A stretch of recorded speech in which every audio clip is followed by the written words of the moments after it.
we're asking for the copy of the letter of the mayor. This is not the copy of the mayor. We need some propriety here, Mr. Chair. Pinaglululoko na tayo ng mga taong ito. This is a certification. For the This is information of Congressman Dante Marcoleta, it was submitted to us by the SP Secretary. SP Secretary, please take the seat in front. a certification ito eh. Oh. Hindi naman yung letter eh. SP?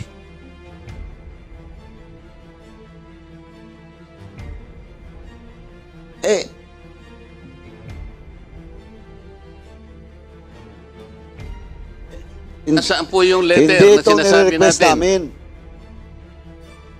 Your Honor, please, yung pong file ko, as I said during the first meeting, Your Honor, I have to verify in my office whether there is a certification of urgency available on file, Your Honor. Pagkatapos ko pong tinignan yung files namin, wala pong certification of urgency na nakikita on file. But since it is approved certified urgent by the members, Your Honor, now I am certifying based on the I just want to cut you. What we are asking is the document, SP Secretary. Now, ang certification mo, proving that indeed there is a request from the mayor, di ba? For urgency. Pero ang hinanap namin dito yung dokumento, hindi po yung SP. Kaya nga in question ngayon to, dahil question namin yung desisyon ng SP. Nang sangguniang pangbayan.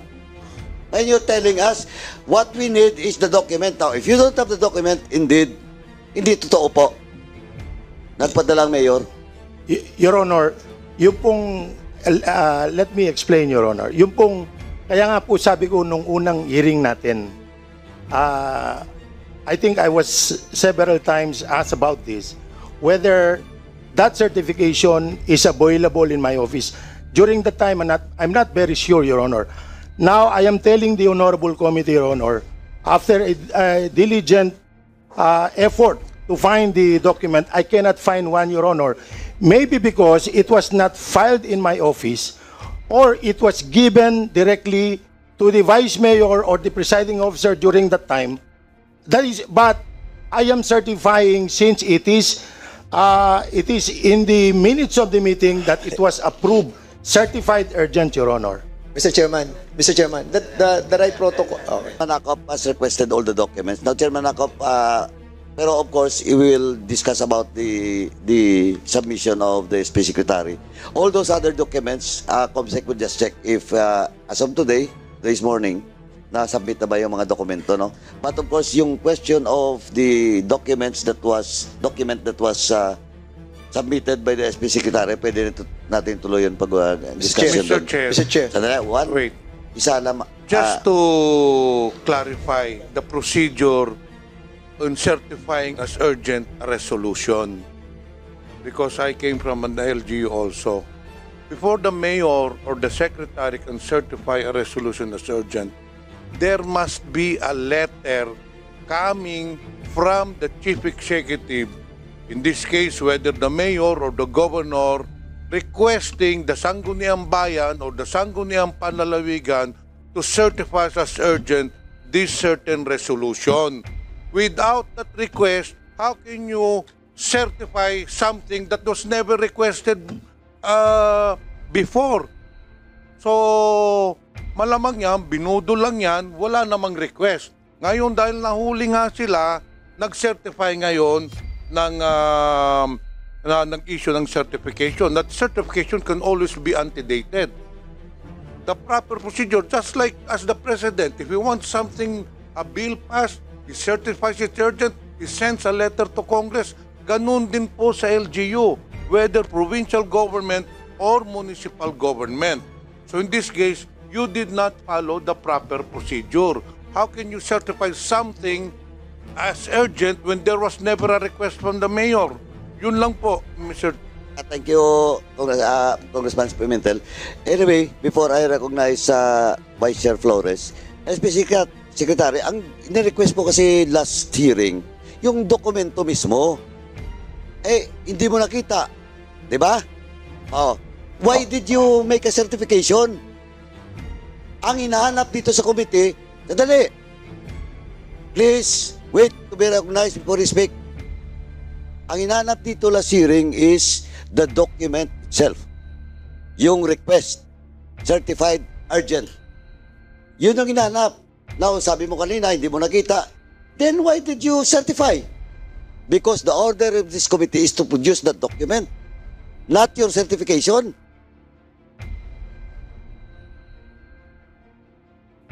Ano? Yeah, answer, Your Honor. Of course, please Apo. proceed. Yung pong ang SB Secretary po kung ano lang po yung file sa office ko, I will take care of that document as an official record of the council. Yung pong pag sinabi ng mga SB members, certified urgent yan, I cannot question that, Your Honor. Kasi po, they are I cannot be better than them, Your Honor. No, Mr. Okay, Chair. Chairman Fernandez. Now, what I'm telling you, this Panay tayo committee LGU dito eh. directed you to produce the document, di ba? O walang dokumento, tama? Bakit ka magsicertify? Kasi ang order ng committee is for you to produce. Now you're justifying yung question ngayon doon sa issue ng certificate of urgency. May I answer, Your Honor. Oh, Apo, I just like to warn you. Pag inulit-ulit mo sagot mo, hindi ka pwedeng lumusot dito. Kasi alam na namin na hindi mo nakita. Na ang tanong ko, please diretso mong sagutin. Bakit ka nag-certify hindi mo nakita? may I read my certification for the record, Your Honor? Ano po? May I read? There Your will be Honor? no need, Mr. Chair. Maliwanag na po ito. Ano pong pangalan nyo? George Carino po. Your George Honor. Carino, ikaw ang Sangguniang Bayan Secretary. Opo. Ilagay mo doon sa minutes of the meeting, January 14, 2020, na certified urgent itong resolution na ito. It is in the minutes. Ito, nakalagay rito. Sinertify mo na urgent dahil sa sinabi ng mga members ng Sanggunian? Yes, sir. Ganun ba ang patakaran ninyo ngayon? Pag sinabi nilang urgent without even looking at the certification or letter of urgency by the mayor, gagawin mo na certified urgent? Based po dun po, opo, kapag sinabi po nila. Kasi Pag sinabi ng Sanggunian mo nang hindi mo nakikita yung sulat ng mayor, isa-certify mo? based po dun sa minutes na sinabi. Hindi, ang tanong ni Dante tinatanong Marcoleta, ko sa'yo- walang letter, sinabi na ng sanggunian,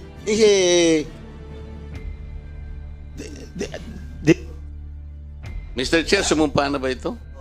Dito po sa minutes Sandali namin. lang. Walang letter. Tama o hindi? Opo, tama po. O, bakit ka nag-certify na urgent coming from the office of the mayor nandito sa minutes? Kasi Nang hindi po- mo nakikita yung letter. Kasi po sabi ng presiding officer, Teka muna, tinatanong ko, bakit ka nag-certify dito sa minutes mo na merong certified urgent sa mayor nang wala?